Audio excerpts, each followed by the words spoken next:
Halo semuanya, selamat datang di sesi bedah materi kita kali ini. Jujur aja, saya antusias banget karena hari ini kita bakal ngebahas sebuah studi kasus yang bisa dibilang benar-benar legendaris di dunia desain. Kita bakal ngelihat langsung gimana sebuah pergeseran strategis dalam desain UX atau User Experience sukses menyelamatkan sebuah startup yang tadinya udah mau mati sampai akhirnya berubah jadi raksasa industri. Gimana, penasaran kan? Yuk, langsung aja kita bedah materinya. Coba deh kalian bayangin situasi ini. Tahun 2008, kalian punya ide brilian buat ngehubungin pemilik rumah sama pelancong. Tapi masalahnya, nggak ada satupun orang yang mau pakai. Taruhannya gede banget waktu itu. Dan Airbnb benar-benar ada di ambang kegagalan bisnis yang absolut. Pertanyaan besarnya, gimana caranya mereka bisa balik dari jurang kehancuran dan malah jadi salah satu perusahaan paling bernilai di dunia? Jawaban dari pertanyaan ini, teman-teman, ternyata bukan ada pada kecanggihan teknologi coding mereka, tapi justru pada pemahaman yang mendalam soal psikologi manusia. Nah, buat paham gimana detail transformasinya, ini peta jalan kita hari ini ya. Pertama, kita bahas krisis awal. Kedua, masalah kepercayaan. Ketiga, langkah strategi UX. Keempat, dampak bisnis. Dan terakhir, pelajaran untuk mahasiswa. Oke, kita mulai dari bagian pertama, krisis awal. Kita harus paham dulu nih, seberapa suram situasinya sebelum keajaiban UX itu kejadian. Di fase awal, situasinya benar-benar nggak menjanjikan. Airbnb ngalamin jumlah booking yang super rendah, conversion rate yang anjlok, dan secara keseluruhan, pengalaman penggunanya itu buruk banget. Banyak listing atau daftar properti yang sama sekali nggak menarik, baik dari sisi visual maupun deskripsi. Saking sepinya transaksi, platform ini nyaris nggak bisa bertahan hidup. Penggunaan biasanya cuma masuk ke aplikasi, lihat-lihat sebentar, ngerasa skeptis, terus langsung pergi sebelum checkout. Platform ini tuh ibarat sebuah toko yang buka dan manjang barang, tapi nggak ada satupun pelanggan yang berani masuk karena etalasenya kelihatan sangat meragukan. Lanjut ke bagian 2, masalah kepercayaan.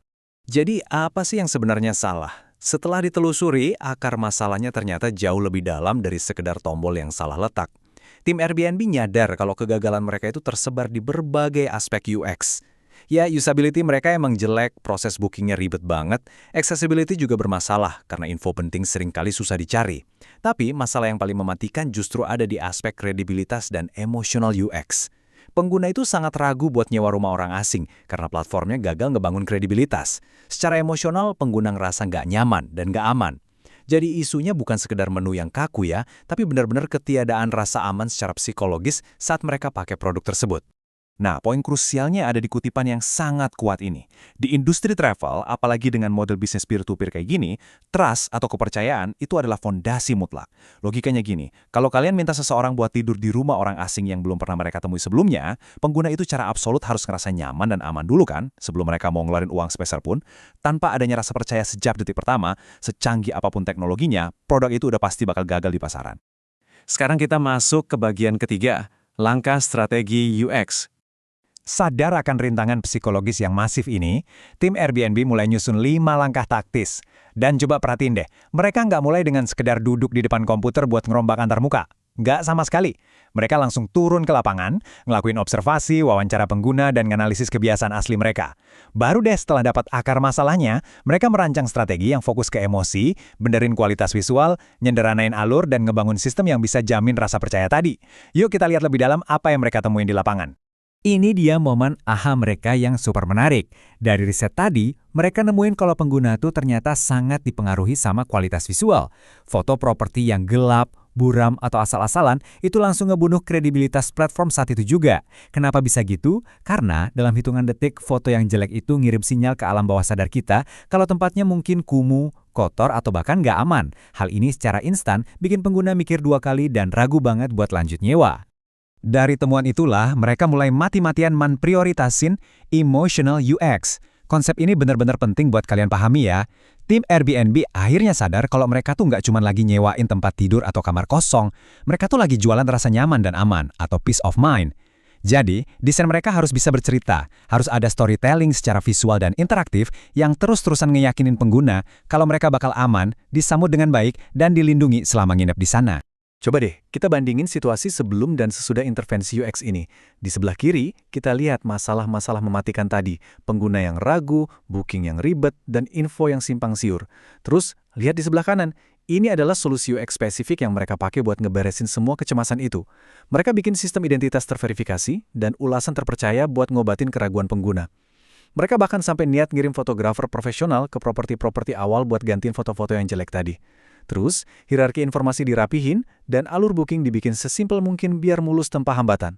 Intinya, semua solusi di sisi kanan ini benar-benar dirancang khusus buat satu tujuan, meredam kecemasan manusia. Lanjut ke bagian 4, dampak bisnis. Sekarang kita lihat gimana strategi tadi ngasilin dampak yang luar biasa di dunia nyata. Dengan berfokus benerin sisi desain emosional dan visual, Airbnb ngalamin titik balik yang fantastis. Conversion rate mereka melonjak tajam karena pengguna sekarang udah ngerasa bener-bener aman buat nyelesain transaksi.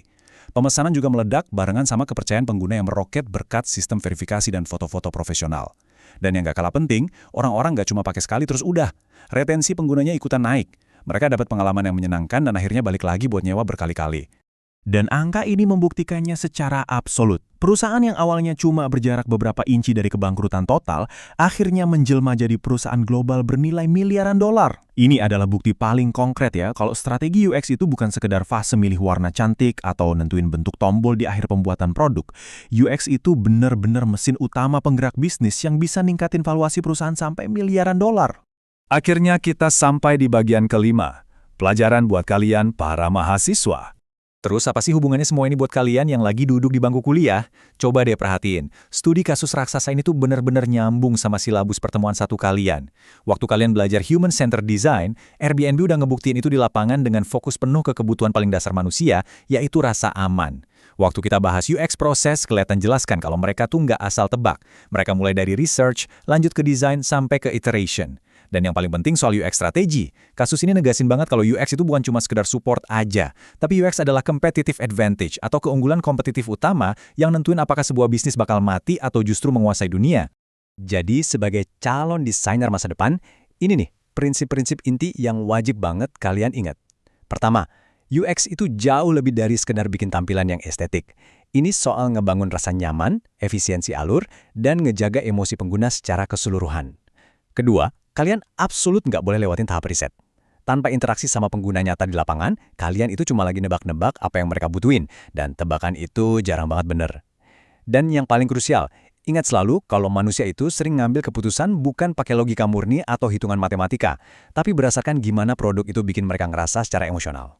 Buat nutup sesi bedah materi yang luar biasa ini, saya mau ninggalin satu tantangan yang menarik banget buat kalian bahas di kelas. Pertanyaannya kayak gini, kalau hari ini kalian ada di posisi mereka, ngambil peran sebagai UX designer buat Airbnb, kira-kira fitur inovatif apa lagi sih yang bakal kalian tambahin buat makin ningkatin rasa percaya dan emotional UX bagi pengguna zaman now?